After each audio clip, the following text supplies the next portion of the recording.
వృశ్చిక రాశి విశాఖ 4వ పాదం, అనురాధ, జ్యేష్ఠ నక్షత్రాలలో జన్మించినటువంటి జాతకులు. వీరికి ఈ వారం కత్తికి సంబంధించినటువంటి గాయాలు, అంటే కత్తితో ఏర్పడే గాయాలు, లేదంటే చిన్నపాటి యాక్సిడెంట్లు అని చెప్పవచ్చు. గుంతల్లో పడిపోవడం, దానివల్ల కాళ్ళకు, చేతులకు, వేళ్లకు దెబ్బలు తగలడం వంటివి జరుగుతాయి. రక్తాన్ని కొంచెం చూడవలసినటువంటి పరిస్థితి కూడా వీరికి వస్తుంది. 1వ స్థానంలో సంచారం చేయడం వల్ల మనస్సు అనేటటువంటిది పరిపరి విధాలుగా ఆలోచన చేస్తూ ఉంటుంది. సంచారం చేసే ఆలోచన కూడా ఉంటుంది. ప్రయాణాలు చేయడానికి ఎక్కువగా ఇష్టపడుతూ ఉంటారు. మానసిక ప్రశాంతత ఉండదు. దానివల్ల ఒకే విషయాన్ని 10 సార్లు ఆలోచిస్తూ ఉంటారు. ఏమి చేయాలన్నా భయంగా ఉంటుంది. భయాలతో నిండినటువంటి మనస్సుతో ఏదో ఒక కార్యక్రమం మొదలు పెడతారు. ఆ కార్యక్రమము అసంపూర్తిగా ఉండిపోతూ ఉంటుంది. కాబట్టి ధైర్యంగా ఉన్నప్పుడు మాత్రమే మీరు ఈ పని నేను చేయగలను అనుకున్నప్పుడే ప్రారంభం చేయండి. ఈ 15 రోజుల కాలంలో కొంత ఉపయోగంగా కనిపిస్తున్నప్పటికీ కూడా మీ మనస్సే మీకు శత్రువుగా మారుతూ ఉంటుంది. కాబట్టి మీ మనస్సును జయం పొందండి. బంధుమిత్రులతో జాగ్రత్తగా ఉండండి. వారి ద్వారా మీకు సమస్యలు ఏర్పడడానికి అవకాశం ఉంటుంది. అవకాశాలు దగ్గరగా వచ్చి కోల్పోతారు. అలానే గృహలాభం ఉంటుంది, ధనలాభం ఉంటుంది. అయినప్పటికీ కూడా మానసిక ప్రశాంతత లేని కారణంగా కొంచెం ఇబ్బందులు పడుతూ ఉంటారు. మీకు ఎన్ని సౌకర్యాలు ఉన్నప్పటికీ కూడా ఈ యొక్క అప్రశాంతత భావన ఏదైతే ఉందో దీనివల్ల మీకు మీరే చిక్కులు కొని తెచ్చుకుంటూ ఉంటారు. చిన్న దెబ్బలు తగులుతాయి కాబట్టి వాటికి భయపడాల్సిన పని లేదు. వారాంతంలో అవన్నీ తగ్గిపోవడానికి కూడా అవకాశం ఉంటుంది.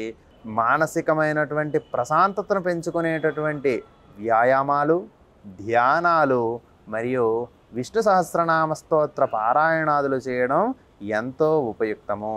అలానే ప్రాణాయామాన్ని నేర్చుకోండి. ప్రాణాయామాన్ని చేయడం ద్వారా మీ మనస్సు మీ ఆధీనంలోకి రావడానికి అవకాశం ఉంటుంది. అలాగే భగవంతుని పైన మనస్సును నిలపండి. ప్రతి చిన్న విషయానికి భయపడాల్సిన అవసరం లేదు. కాబట్టి మీరు దేనికి భయపడవద్దు. మీరు చేసే విషయంలో ఖచ్చితంగా ఇది జరుగుతుందనే నమ్మకం బయట వారికి లేకపోయినా పర్వాలేదు, కానీ మీ మీద మీరు నమ్మకం ఉంచండి. ఎదుటి వ్యక్తిని మీరు నమ్మకపోయినా తప్పులేదు, కానీ మీ మీద మీకు నమ్మకం అనేటటువంటిది చాలా ఉపయోగం ఉంటుంది. మీ తల్లిదండ్రులను గౌరవించండి. వారి యొక్క ఆశీస్సులతో మీకు అన్ని జయాలు కలుగుతాయి. అలానే నూతన వస్త్రధారణ చేస్తూ ఉంటారు. ధనము కూడా అవసరానికి సమకూరుతుంటుంది. నూతన అంటే ఈ పక్షం రోజుల్లో ఏమైనా గృహాలు కొనాలన్నా, స్థిరాస్తులు కొనాలన్నా, వాహనాలు కొనాలన్నా అనుకూల సమయంగా చెప్పబడింది. కాబట్టి మంచి ఆలోచన మాత్రం మీ వంతు.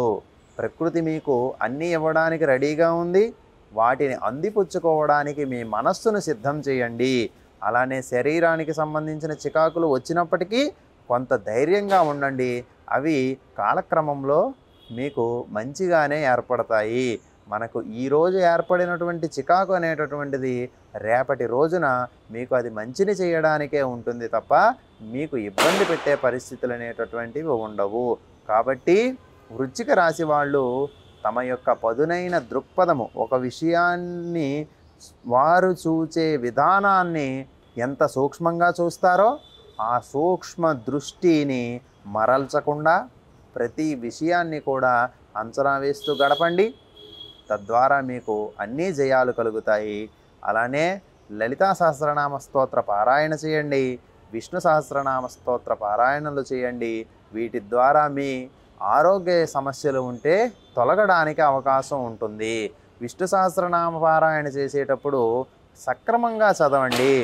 చూసి చదవండి. అక్కడ ఉన్నది ఉన్నట్టుగా చదవండి. అందులో ఉండేటటువంటి శబ్ద తరంగాల ద్వారా మన శరీరంలో ఉండేటటువంటి లోపాలన్నీ సమసిపోతాయి. కాబట్టి వృశ్చిక రాశి వారు శ్రీ మహావిష్ణువు యొక్క ఆరాధన చేయండి. సకల శుభాలను పొందండి. నమస్కారం.